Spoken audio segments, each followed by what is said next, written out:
Doing YouTube, there's going to be a little time code here to go over when the video actually starts, but you tend to kind of get in your own groove when you make videos. Um, Me specifically, I tend to not like to do videos on Sunday if possible because this is usually my rest day.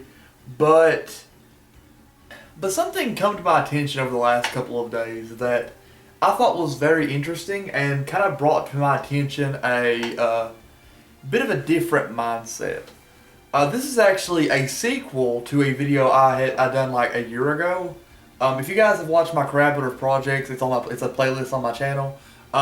Did a video for the Coalition of Scrubs talking about Konami and legacy support. Into that video, I went in detail about some of the cards they have made over the last couple of years that have supported decks which need it, but in a very, very small way. Namely the Cloudian archetype, the Arcana Force archetype, and the Volcanic archetype. And that is fine. That is fine. They've released cards for those archetypes, and they're starting to get a little bit better about doing it. Which I guess that's the main point of the video. However, that was a very unbalanced discussion because I only looked at one side of this coin. We will talk about, yes, a lot of archetypes that need support, get like one single card, and hopefully that will just solve the numerous problems the archetypes have. But what happens when they make a card that not only solves the problems, but makes the deck a little broken?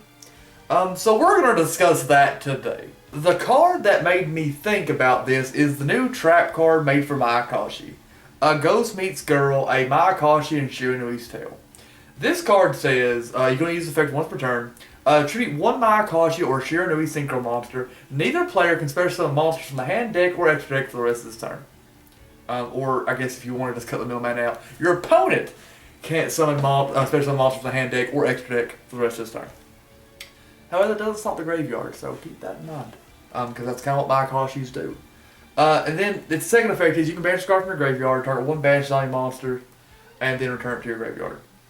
Now, let's not mince words. This card is absolutely insane. You can get it with Trap Trick. It's searchable, I think.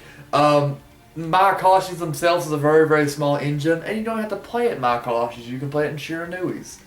Hell, you don't even specifically have to play it in either. You can just play it in any zombie deck, because the majority of them can be summoned and are generic. So that's one thing. I specifically kind of like this card. I kind of wish it was Mayakashi only, because Mayakashis, at least in my experience, have been very, very one-dimensional. Either you try to burn them out with that synchro, every time you synchro someone burn 500, or you try to mill them out with Soul Flowing Bone Tower. Which I'm not arguing mill decks, I'm not arguing about that, but that was the only dimension. And as I like to discuss in all of my videos, we try to relate to our best friend, my friend and yours, Red Eyes Dragoon. I know it's named like Red Eyes Dark Dragoon, but I'm calling it Dragoon. This single card, I've made multiple videos about it. As you could probably guess, I'm not the biggest fan of it. And Dragoon itself has a very, very similar use and pushing of the power level like this card. You may think they're completely different cards, but they are relatively generic, and that is the problem. As I implied earlier, you can play a Shiranui Synchro, or Mayakashi Synchro, or Link in basically any deck that can use zombies. I don't even think... Let me look at the Mayakashi specifically. I have a tab open. Do Mayakashis need zombies? No, some of them may, but the majority of the Mayakashis are generic. So you could play Trap Trick in a Synchro deck, summon any Mayakashi. You could summon fucking a Boro Garuma and fucking Trap Trick, set fucking the Mayakashi and Shiranui's Tail, activate your opponent's draw phase, you shut the opponent out. And there's nothing your opponent can do about that. Sometimes they make these really fucking stupid cards, like Arcana Reading, like Cloudian Aerosol. And then they go fucking 360 This is 360 will be where it starts. 180, and then do fucking this shit where you have this impossibly, shut down your opponent, chain them to the fucking floor card like this. And it kind of runs into a problem with a lot of Legacy support.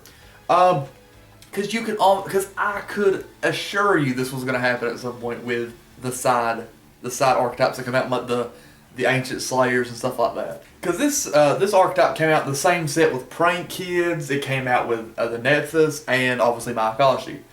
Prank Kids have gotten support recently, and so did Nethys. Nethys got a very, very powerful ritual, and Prank Kids got a link that is currently on the ban list, the Meow Meow.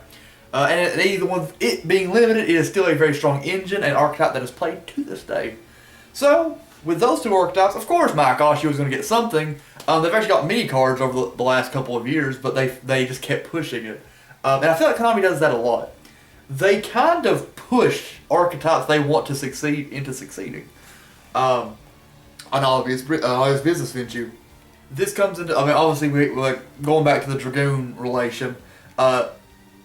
They had to force Dark Magician into being playable by playing Red Eyes Dragoon with Red Eyes Fusion. I'm going to make that fucking hero problem at some point. They push heroes into being competitive by giving them 400 goddamn cards. So, they did this with Maakashi. And it's fucked up that they can do this just for one archetype and then give these other like bullshit, who gives a fuck archetypes. Here's a card that lets you son. What a monster. That's what bothers me. Again, my personal opinion, this card is fine, but it is a symptom of a bigger problem with the game.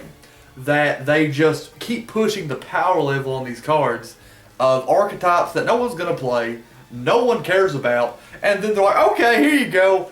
And this kind of also goes along with some of the TCG archetypes they've done lately with like War Rocks, Mutants, B-Troopers. Archetypes that have the bare basics of potential, especially Mutants. Those are my favorite. Which they actually got a support card recently, so I guess those are, expel those. But War Rocks and fucking B-Troopers, that they just get this bum-ass archetype support that no one wants. And it just doesn't help. So, take this as an accessory to the previous video. Konami can make very, very powerful Legacy support cards if they want. So that's my video. I gotta know what I'm gonna title this. I guess Konami and Legacy Support Part 2. What do you guys think? Do you guys think that Konami should really just do this where instead of like, well, because I don't really know what you can really even ask for at this point, because on one side you got these whack ass cards, on the other side you got fucking cards that take a deck from like tier 5,000 to tier 1. I'm not saying it's will, but it's an example of it. So what should we ask for? Having one card that does everything, or a whole bunch of cards that do nothing? So that's my video. I hope you guys enjoyed. I love to answer one of you guys. Thank you for watching. If you guys have any more discussions you want me to do, or even some updated discussions over older videos, put it in the comment section below. I hope you guys have a great day, and talk to you later. Bye.